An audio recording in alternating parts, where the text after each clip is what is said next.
Hello everyone, welcome to my channel. I am Kritarth Nilekani और आज के इस वीडियो में हम क्लास 12th हिस्ट्री की जो बुक 1 है, थीम्स इन इंडियन हिस्ट्री, उसका chapter 3 kinship caste and class, इसके हम ऑब्जेक्टिव टाइप क्वेश्चंस यानी एमसीक्यूज हम इस वीडियो में डिस्कस करेंगे। तो वीडियो को एंड तक जरूर देखिएगा, बिकॉज मैं आपको अभी एश्योर कर देता हूँ कि आप जब पेपर दोगे अपना ऑब्जेक्टिव टाइप यानी नेक्स्ट मंथ दिसंबर में जो आपके टर्म एग्जाम है, आपको इस वीडियो से बहुत हेल्प मिलने वाली है। आप ये मान के चल सकते हो कि आप 35 प्लस अगर आप मेरी एमसीक्यू सीरीज फॉलो करोगे, मैं आपको गारंटी करता हूँ आप 35 प्लस इजीली स्कोर कर सकते हो। तो चलिए शुरू करते हैं इस वीडियो को। और हाँ, जो लोग पे चैनल पर पहली बार हैं उनको मैं बता दूं कि मैं history, political science, geography, economics हर तरह का कंटेंट में अपलोड करता हूँ। तो आप चैनल को जरूर एक बार चेकआउट कीजिएगा और इस वीडियो को लाइक जरूर कर दें। तो here comes the first question. Question number 1 पर आने से पहले इस वीडियो के लिए मैं एक चीज आप सभी लोगों को बता दूं कि इस वीडियो में मैं ऑप्शंस में डिटेल में नहीं जाऊंगा। अगर आपको किसी भी ऑप्शन में या क्वेश्चन में डाउट है कि ये वाला ऑप्शंस कैसे हैं, मतलब कोई भी अगर आपको डाउट हो इस चैप्टर से, तो आप नीचे कमेंट करके मुझे पूछ सकते हो, बिकॉज वीडियो बहुत लंबी बन जाती है। आई मीन अगर इस वीडियो की बात मैं करूँ तो चैप्टर भी लेंदी है, तो 50 से ज्यादा क्वेश्चन इसमें होने वाले हैं, बट कॉम्प्रिहेंसिव वीडियो रहेगा आप लोगों के लिए। एक ऐसा वीडियो है ना जिसके बाद आपको दूसरा ऐसा कोई वीडियो नहीं, आप डिमांड नहीं करोगे कि असर्शन एंड रीजन पे वीडियो लाओ या इमेज बेस्ड क्वेश्चन। मैंने हर तरह के क्वेश्चन इसमें कवर किए हैं, तो इसलिए मैं थोड़ा मतलब एक्सप्लेन ऑप्शंस को कम करूंगा और क्वेश्चंस आपकी स्क्रीन पर आते रहेंगे। किसी ऑप्शन में आपको डाउट हो, आप नीचे कमेंट करके मुझे बता सकते हो, ठीक है। तो फर्स्ट क्वेश्चन है, consider the following statements. First statement is Mahabharata is an epic with over 1 lakh verses, कि इसमें 1 लाख से ज्यादा श्लोक हैं। Second, it was composed from circa 500 BC onwards, और सिरका हम लगाते हैं, जो सी डॉट आप देखते हो इट मींस अप्रोक्सीमेटली, ठीक है। तो आपको बताना है कौन सी स्टेटमेंट करेक्ट है। और थर्ड स्टेटमेंट आपको दिया है कि वी एस सुक्थंकर जो थे, he prepared critical edition of Mahabharata. So have to tell which of the statement is correct. The correct answer is option C, first, second and third. ये जितने भी आपने स्टेटमेंट्स देखे, ये तीनों सही हैं, ठीक है। क्वेश्चन नंबर 2 पर आते हैं। Identify the correct statement about the critical edition of Mahabharata. जो वी एस सुक्थंकर ने क्रिटिकल एडिशन महाभारत का बनाया था, कंपोज किया था। बेसिकली इसमें क्या किया गया था कि इसमें मतलब इंडियन सब कॉन्टिनेंट से अलग अलग जगह से मैन्युस्क्रिप्ट्स वगैरह कलेक्ट की थी और स्टडी किया था महाभारत की, मतलब कौन से रीजन में क्या महाभारत की स्टोरी है, मतलब कितने रीजनल वेरिएशंस हैं, क्या कॉमन एलिमेंट्स हैं, तो ये सब चीजें थी। First option is it was started by Sukthankar's team. Second project started in 1919. It took 47 years to complete. Third is there were several common elements in Sanskrit versions of the story. Fourth is also there were enormous regional variations in the text. तो देखो इसमें correct answer होगा आपका first, second, third, fourth. ये जितने भी statement है, आप सभी ये सभी स्टेटमेंट सही हैं। तो क्रिटिकल एडिशन ऑफ महाभारत के बारे में अगर ये स्टेटमेंट बेस्ड क्वेश्चन आए तो आप लोगों को ध्यान रखने पड़ेंगे जितने मैंने स्टेटमेंट दिए हैं, ठीक है। तो इसमें करेक्ट आंसर होगा आपका option D. Question number 3, consider the given statements. So the first statement is Kul refers to lineage. Second is ज्ञाति is used to designate large network of kinfolk. और ज्ञाति की मैं बात करूँ तो आप इसे समझ सकते हो कि ये गोत्र काइंड ऑफ है, कि बहुत सारे group of individual they belong to a same gotra. तो इस तरह से आप ज्ञाति को समझ सकते हो। Third is patriliny means tracing descent from father to son. Fourth is matriliny means tracing descent through mother. आपको गलत स्टेटमेंट इस क्वेश्चन में बताना है। इसमें जो गलत स्टेटमेंट है वो है आपका फर्स्ट वाला, because kul does not refer to lineage, ठीक है, ध्यान रखिएगा। लीनिएज का मतलब होता है आपका वंश, तो वंश रेफर्स टू लीनिएज एंड कुल का मतलब होता है फैमिलीज, ठीक है। तो इन टर्म्स को ध्यान रखिएगा। ये जो साइड बॉक्सेस में क्वेश्चन होते हैं, ये बहुत ज्यादा चांसेस होते हैं इनके बनने के। फोर्थ पे आते हैं, consider the given statements. First is Kaurava and Pandavas belong to Kosalas. Second, central story of Mahabharata reinforce the idea that Petrolini was valuable.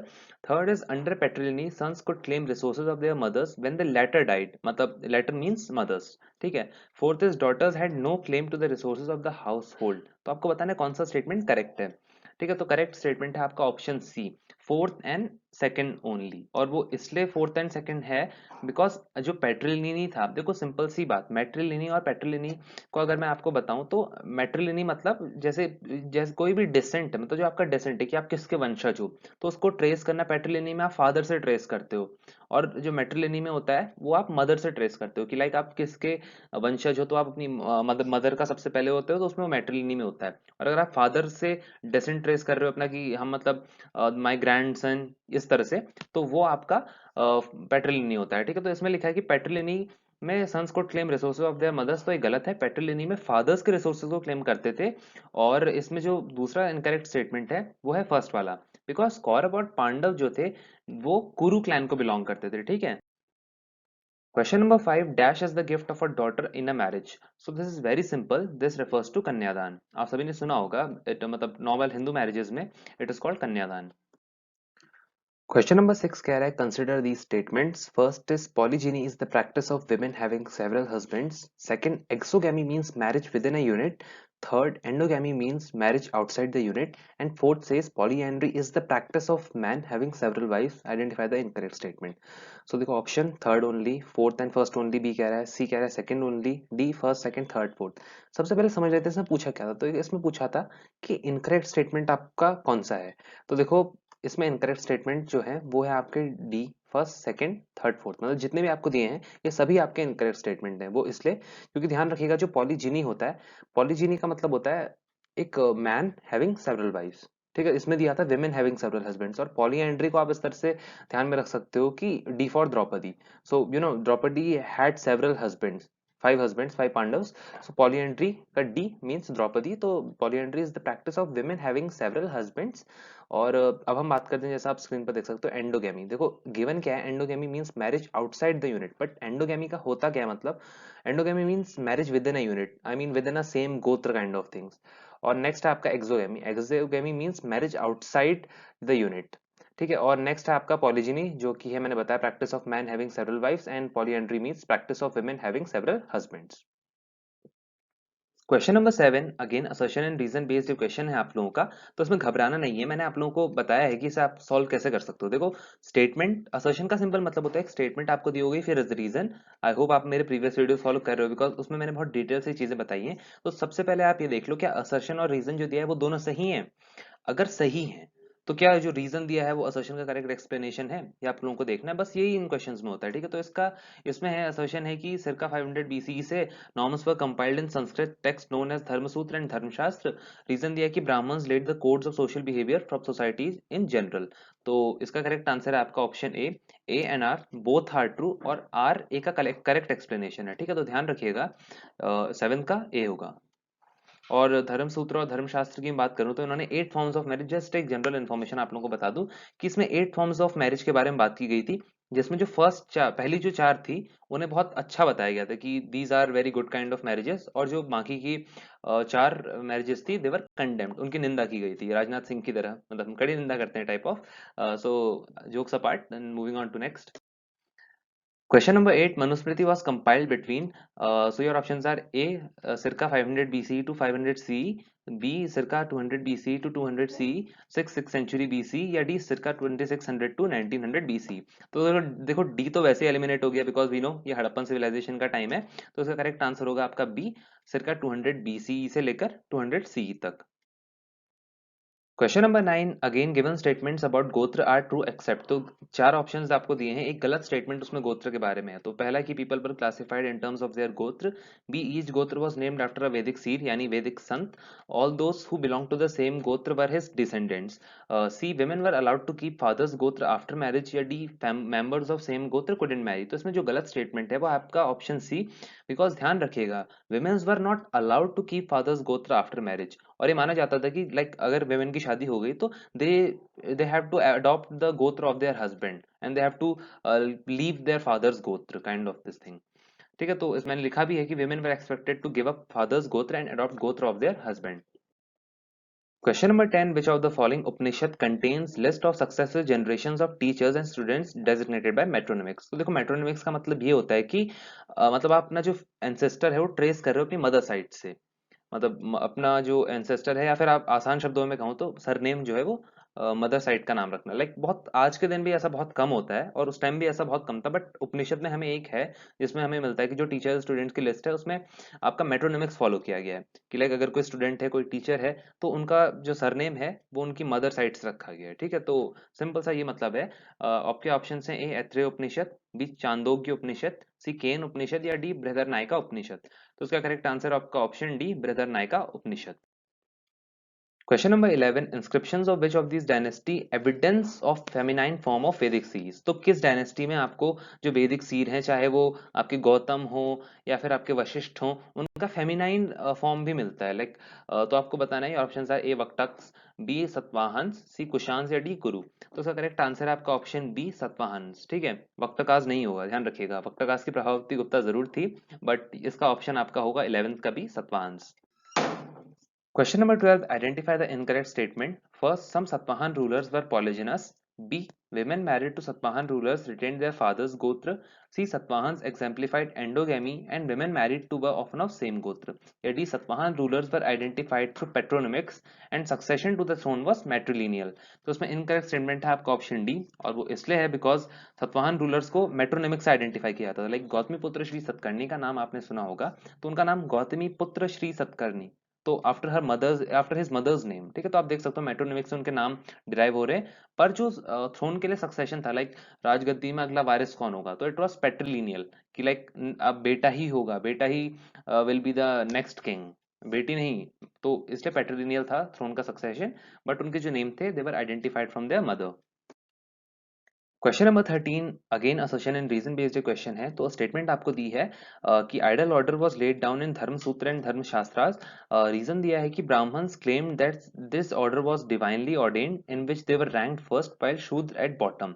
तो ब्राह्मण्स ने क्लेम किया कि ये जो ऑर्डर था डिवाइनली ऑर्डेन्ड था, मतलब it was a divine creation, की भगवान ने बनाया। ठीक है, तो आपको बताना है कौन सा सही होगा इसमें ऑप्शन। तो देखो करेक्ट ऑप्शन है आपका बी। दोनों असर्शन और रीजन ट्रू हैं, but and R is the correct explanation of A. तो आप देख सकते हो कि ideal order was laid down in Dharmasutra, और ब्राह्मण ने बताया कि जो ये ऑर्डर है तो एक्सप्लेन कर रहा है इसको, इस ऑर्डर को एक्सप्लेन कर रहा है। ठीक है, जो ये ऑर्डर आपको दिया है ये ऑर्डर डिवाइन क्रिएशन है। ओके, सो इसमें बी होगा आपका। Question number 14, which of these statements is not true about the right occupation? So the first is Dharm Sutra and Dharm Shastra contain rules about idle occupation of 4-1. Second, Shudra were assigned to do agriculture and pastoralism. Third, Brahmins enforced these norms by asserting Varna order to be of divine origin and by advising kings to ensure norms be followed. या fourth, Purush Sukt claimed 4 social categories emanated यानी created from the body of primeval man. Primeval man यानी आपके ब्रह्मा। तो इसका correct answer है आपका option second, और ये गलत इसलिए है because Shudra were not assigned to do agriculture and pastoralism, they were assigned to serve the upper 3 varnas. आप देख भी सकते हो कि they were assigned to serve the upper 3 varnas. तो एग्रीकल्चर और पेस्टोरलिज्म जो था ये वैश्यास के पास था। ठीक है, तो ये था आपका question number 14। Question number 15, Eklavya belong to which community? Option A Mahar, B Oraon, C Nishad या डी नागाज। तो देखो करेक्ट आंसर है आपका ऑप्शन सी निषाद। और एकलव्य की आई होप आप लोगों ने कहानी सुनी हो कि उन्होंने गुरु द्रोण को दक्षिणा के लिए अपना अंगूठा काट के दे दिया था। तो ये कुछ स्टोरी थी, और जो ये निषाद कम्युनिटी थी it was a forest community. ठीक है, तो सी इसमें निषाद होगा करेक्ट आंसर। 16 में आपको दो स्टेटमेंट दी हैं, statement 1 and statement 2। Statement first कह रहा है political power was open to anyone who could gather support and resources. ठीक है, statement 2, according to shastra anyone could be king. तो आपको बताना है कौन सा स्टेटमेंट ट्रू है कौन सा गलत है। तो इसमें जो करेक्ट ऑप्शन होगा वो होगा आपका option A, because statement 1 is true but statement 2 is false. और वो फॉल्स इसलिए है बिकॉज शास्त्रों में लिखा गया था कि केवल क्षत्रिय ही राजा होंगे। हालांकि इसमें भी बहुत ज्यादा मतलब कॉन्ट्रडिक्शन थे। आपके जो चाहे वो मौर्याज ही हों, कुछ टेक्स्ट जो हैं कुछ सोर्सेज जो हैं वो उन्हें लो कास्ट बॉर्न बताते हैं, जो आपने मौर्यन एम्पायर के बारे में पढ़ा हो, और दूसरे लोग उन्हें क्षत्रिय बताते हैं। ठीक है, तो इस तरह के मतलब हमें एक्सेप्शंस मिल जाते हैं एंशिएंट टाइम्स में भी। तो इस क्वेश्चन का करेक्ट आंसर होगा आपका ऑप्शन ए। और जो मैंने बोला अभी कि अकॉर्डिंग टू शास्त्र only Kshatriyas could be king, but हमें इंसिडेंट मिलते हैं जहां पर ब्राह्मण भी किंग हुए। और क्या नाम कहते हैं, इवन आपके जो लो कास्ट बॉर्न थे वो भी कुछ कुछ एक एक दो केसेस हैं जहां पर वो भी किंग हुआ करते थे। Question 17, again assertion and reason वाला ये क्वेश्चन है। स्टेटमेंट आपको दी है Shakas from Central Asia were regarded as Mlecchas. Reason Gautamiputra Shri Satakarni claim to be एक unique Brahman and destroyer of pride of Kshatriya. तो देखो जो एका ब्राह्मण है ये लिखा हुआ है ना, इट मीन्स अ यूनिक ब्राह्मण। Okay, so don't get confused कि एका यूनिक मतलब क्या है। तो एका ब्राह्मण means it simply unique Brahman, और destroyer and of pride of Kshatriya. तो आपको बताना है कौन सा स्टेटमेंट ट्रू है। तो देखो सिंपल सी बात है, इतना तो आराम से क्लियर है कि आर जो है वो ए का करेक्ट एक्सप्लेनेशन नहीं है, और जो दोनों स्टेटमेंट है वो सही है, असर्शन और रीजन दोनों करेक्ट करेक्ट हैं। तो इसमें ए होगा कि A and R both are true, but R is not the correct explanation of A. 18 पर आते हैं, consider the statements about jatis. तो जातीज के रिगार्डिंग कुछ स्टेटमेंट है। First, jati was based on birth.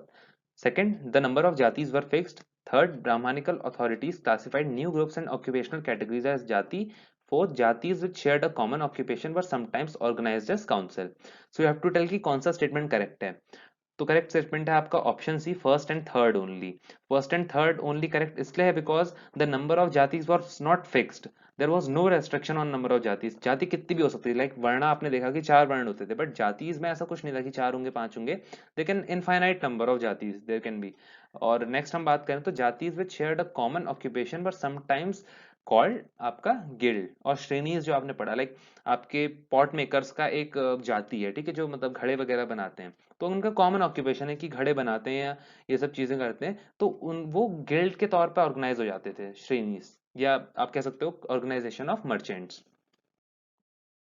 Question number 19, consider the pairs. First is Mandsaur inscription, जिसके आगे दिया है guild of silk weavers. Second, Banik farmers. Third, Mrichchhakatika, जिसके आगे दिया है विशाख दत्त। या फोर्थ, मतंग जातक, जिसके आगे आपका पालीटेक्स दिया। तो आपको बताना है कौन सा पेयर करेक्ट है। देखो पेयर है, ठीक है, तो आपको बताना है कौन सा करेक्ट है। इसका ऑप्शन होगा आपका D, first and fourth only. बाकी गलत क्यों है ये देखते हैं, चलिए। तो देखो वानिक का मतलब होता है आपका मर्चेंट्स, और इन टर्म्स को ध्यान रखिएगा। लास्ट चैप्टर जो था उसमें मैंने आपको बताया आदिमाई वेरलार, या आपके जो ये स्लेव्स थे, आदिमाई का मतलब स्लेव्स, उझावर, ये टर्म्स इंपॉर्टेंट। तो इस चैप्टर में आपका वानिक भी इंपॉर्टेंट है। वानिक का मतलब फार्मर्स नहीं होता है, ध्यान रखिएगा। यहाँ पर पेयर में वानिक के साथ फार्मर्स दिया था। Vanik means merchants. Next is Mricchakatika. Mricchakatika इसमें बोला है कि विशाख दत्त ने लिखी थी, जो कि नहीं लिखी थी। मृच्छकटिका आपके शूद्रक ने लिखी थी इन 4th सेंचुरी सी। और फोर्थ, मतंग जातक की हम बात करें तो वो पाली टेक्स्ट है, जो कि करेक्ट है। क्वेश्चन नंबर 20, सो आपको इसमें आइडेंटिफाई करना है, कुछ इन्फॉर्मेशन आपको दी है, आपको आइडेंटिफाई करना है कि वो कौन है। ठीक है, तो जिसको आपको आइडेंटिफाई करना है उसकी मदर थी हिडिंबा, जो कि राक्षस क्लैन को बिलोंग करती थी। और उनके जो पिताजी थे, he was one of the Pandavas. तो बहुत सिंपल है। मैं हूँ घटोत्कच वाला गाना आपने सुना होगा, तो इसमें करेक्ट आंसर है आपका ऑप्शन, ऑप्शन नहीं है, simple Ghatotkacha. Question number 21. Consider these statements. First, there were populations in the subcontinent whose social practices were not influenced by Brahmanical ideas. Second, population of nomadic pastoralists were viewed with suspicion. Third, those who couldn't speak Sanskritic languages were labeled as militias. Fourth, Rakshas is used to describe people whose practices differed from Brahmanical norms. तो देखो fourth point में थोड़ा आपको बता दूं, जैसे आप लोग टेक्स्ट में राक्षस के साथ बहुत ज्यादा मतलब देखोगे ना, राक्षस टर्म यूज होता है। तो historians are of a view कि जो राक्षस ये टर्म यूज की जाती है, ये आप कह सकते हो कि आउटसाइड द ऑर्डर वाले लोगों के लिए की जाती है, जो मतलब आपके ट्राइबल्स हुआ करते थे।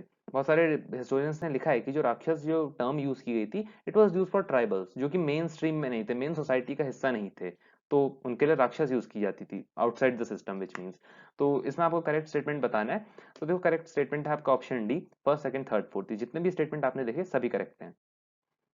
Question number 22. Adi Parvan is part of which epic? So this is very simple question. Adi Parvan is part of option C, Mahabharat. आपने बुक में भी देखा होगा, अलग अलग जो बॉक्सेस बने हैं उसमें आदि पर्वन के बहुत सारे एक्सर्प्ट आपको दिए हुए हैं, आदि पर्वन के बहुत सारी स्टोरीज आपको दी हुई हैं, तो उन्हें पढ़िएगा जरूर, बिकॉज सोर्स बेस्ड क्वेश्चन भी आप लोगों के आते हैं। तो क्वेश्चन नंबर 22 में आपसे पूछा था आदि पर्वन किस एपिक का पार्ट है, आपका ऑप्शन है सी, Mahabharat. Question number 23. Consider these statements. First, polluting activities like handling dead corpses were performed by Chandals. Second, Chandals were placed at bottom of hierarchy. Third, Adi Pavan laid down duties of Chandals. Fourth, Brahmins developed the notion of untouchables. आपको बताना है incorrect statement कौन सा है। तो chapter पढ़ा हो तो आप बता सकते हैं, this is very easy, option B, third only. Because ध्यान रखिएगा, Adi Parvan didn't laid down duties of Chandalas, it was rather Manusmriti. ध्यान रखना, इनकरेक्ट स्टेटमेंट यहाँ पर थर्ड इसलिए था बिकॉज आदि पर्वन दिया हुआ था। आदि पर्वन में चांडाल्स की ड्यूटी या किसी भी सोशल ऑर्डर की ड्यूटी इस तरह से स्पेसिफाई नहीं की गई है। जो इसमें सही होना चाहिए स्टेटमेंट वो था Manusmriti laid down the duties of चांडाल्स।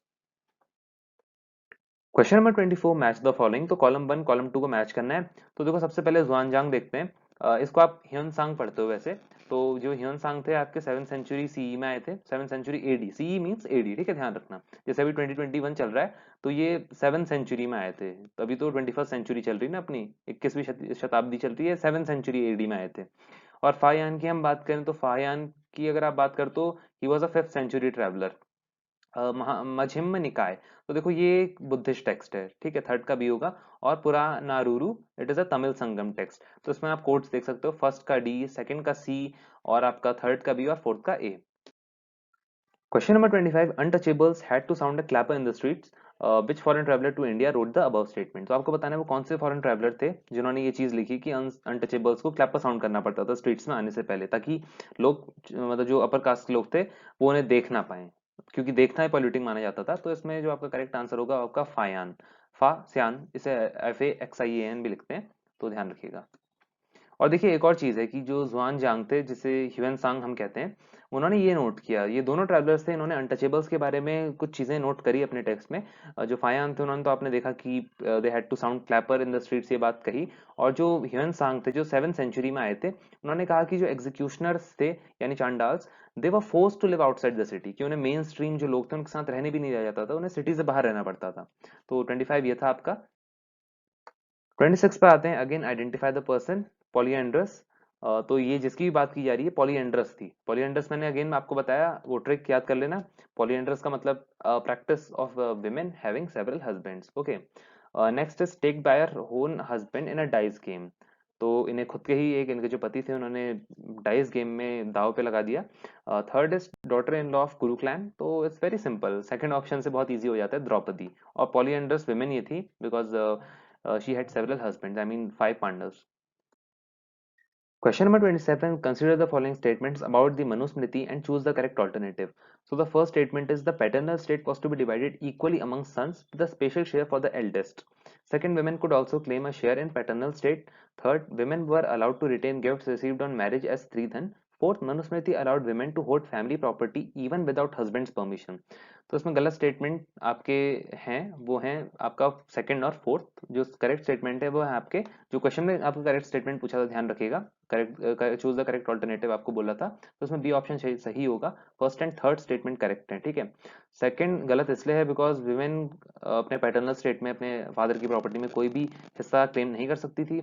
और फोर्थ कि मनुस्मृति ने अलाउ नहीं किया था, देखिए इसमें लिखा है कि अलाउ किया था कि विमेन अपने पास प्रॉपर्टी रख सकती थी विदाउट हस्बैंड परमिशन, तो विमेन नहीं रख सकती थी, ठीक है।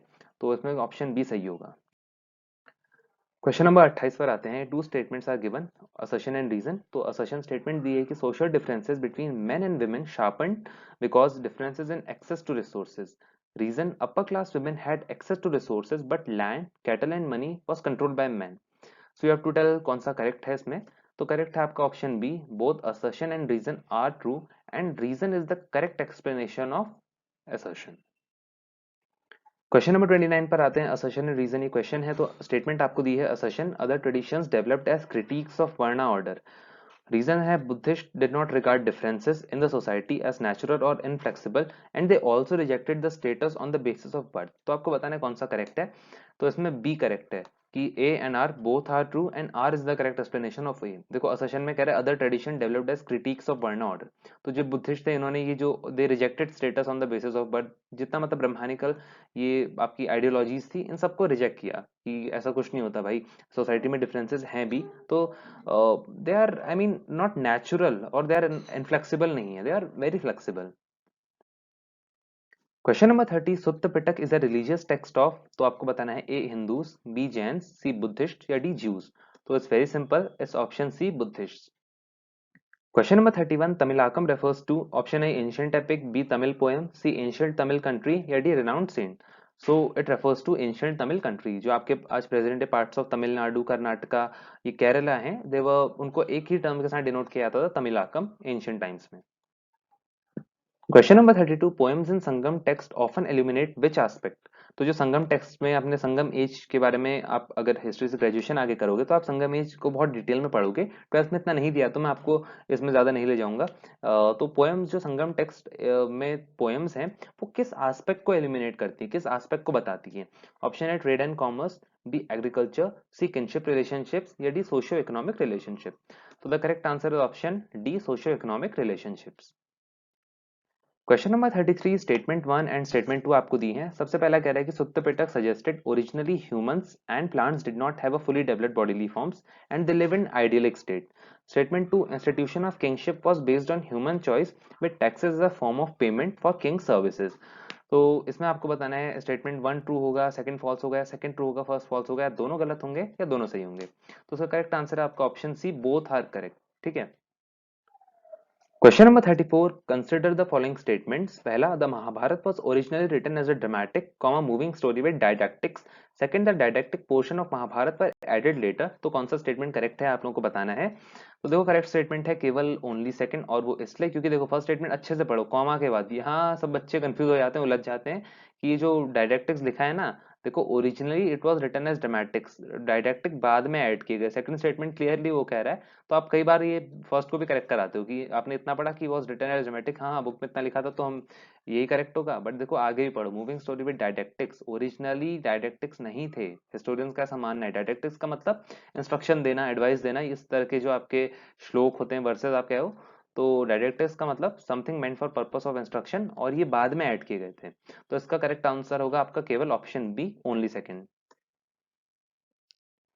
Question number 35, the composition of Mahabharata has been traditionally attributed to a rishi. तो आपको सिंपल बताना है कि वो कौन से ऋषि हैं जिन्होंने महाभारत को कंपोज किया था।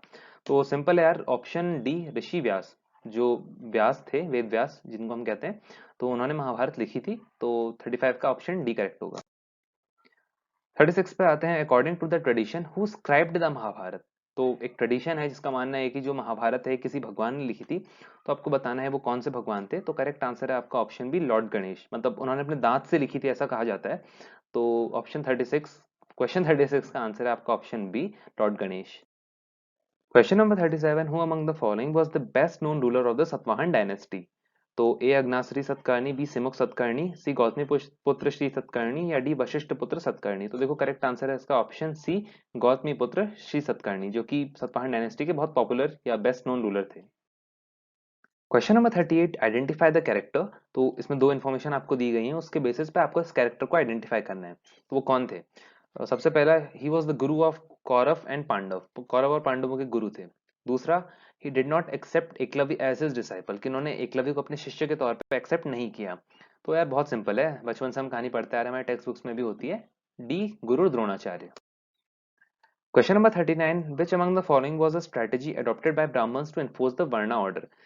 First is assert that Varna order was a human creation. B, advised kings to punish those who violated these norms. C, persuaded people that their status was determined by birth. D, persuaded people that their status was determined by occupations they practiced. तो इसमें correct answer है आपका option सी।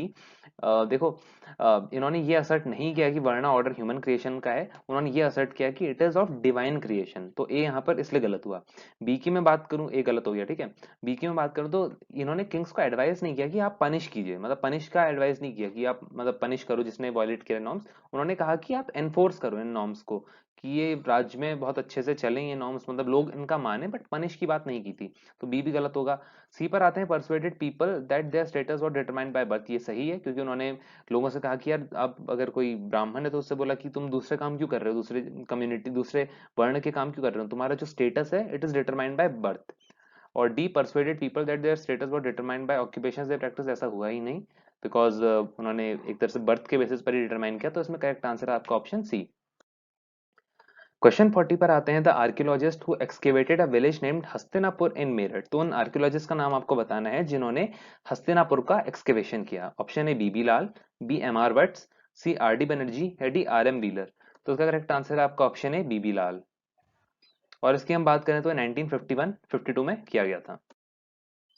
41 पे आते हैं, which of the statements are true about Lal's excavation. तो B B लाल ने जो एक्सकेवेशन किया था उसके रिगार्डिंग कुछ स्टेटमेंट आपको दी हैं।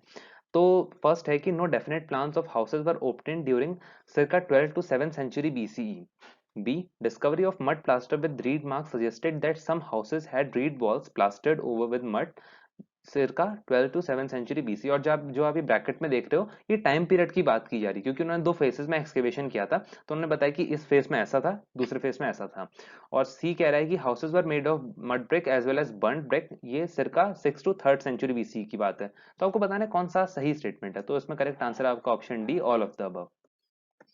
सो गाइस 42 पर आते हैं, आइडेंटिफाई द सिटी। तो इसमें कुछ इन्फॉर्मेशन है, आपको सिटी आइडेंटिफाई करनी है इस बार। पहला कि packed with hundreds of mansions, किसमें हंड्रेड्स ऑफ मैंशंस थे। Second, great Indra city, Indra की एक बहुत भव्य शहर था ये। Third, a major war took place for the control of this city between the cousins. तो इसके कंट्रोल के लिए दो कजन ग्रुप्स के बीच एक बहुत बड़ा युद्ध लड़ा गया, तो थर्ड से बहुत इजी हो गया है, it is Hastinapur.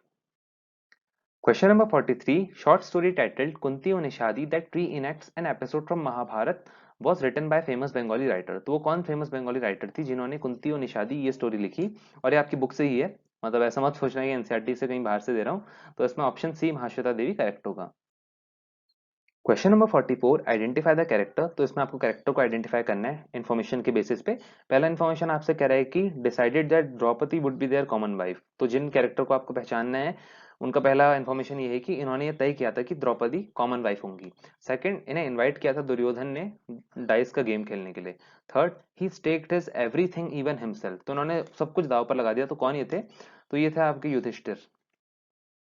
Question number 45. All of the following statements regarding polyandry in early societies are correct except। तो polyandry के रिगार्डिंग में चार स्टेटमेंट आपको दी गई हैं, आपको एक जो इनकरेक्ट स्टेटमेंट है उसे आइडेंटिफाई करना है। तो देखो आप सब लोग पढ़ सकते हो। A option, it was attributed to a shortage of women during war time, it was considered an offence in Himalayan region. तो गलत स्टेटमेंट कौन सा है? गलत स्टेटमेंट है आपका ऑप्शन बी कि it was considered an offence in Himalayan region, बल्कि सच्चाई ये है कि it was very prevalent in Himalayan region. ठीक है, तो ध्यान रखिएगा 45 का जो इनकरेक्ट स्टेटमेंट है वो है आपका B. Rest A C D all are correct. Question number 47 पे आते हैं, कंसिडर द फॉलोइंग पेयर्स। तो पहला चरक एंड सुश्रुत संहितास, कह रहा है कि ये एस्ट्रोनॉमी पे वर्क्स हैं।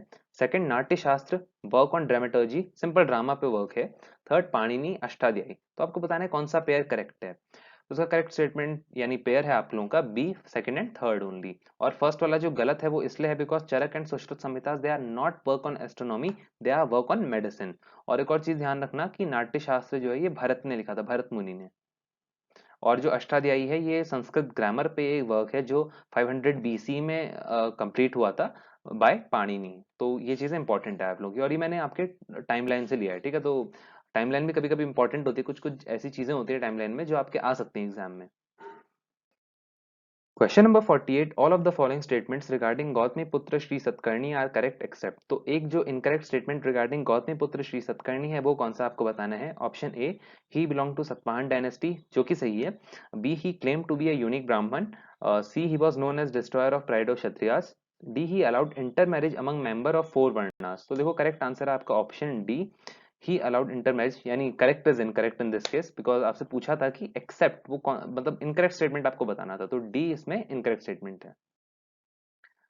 49 पर आते हैं, consider the following statements. First is they recognised ideas contained in normative Sanskrit text as authoritative. Second, they also questioned and occasionally even rejected the ideas of Sanskrit text. So you have to tell कि which of the above statement is or are correct about works in Pali, Prakrit and Tamil. तो देखो correct statement है आपका, correct option है आपका option C, both first and second. तो दोनों ही ये सही है क्योंकि जो पाली और तमिल टेक्स्ट थे, प्राकृत टेक्स्ट थे, इन्होंने एक तरह से संस्कृत टेक्स्ट को क्वेश्चन किया और कई बार इनमें जो लिखा था उसे रिजेक्ट भी किया।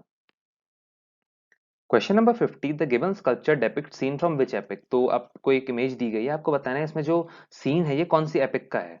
तो दिस इज महाभारत।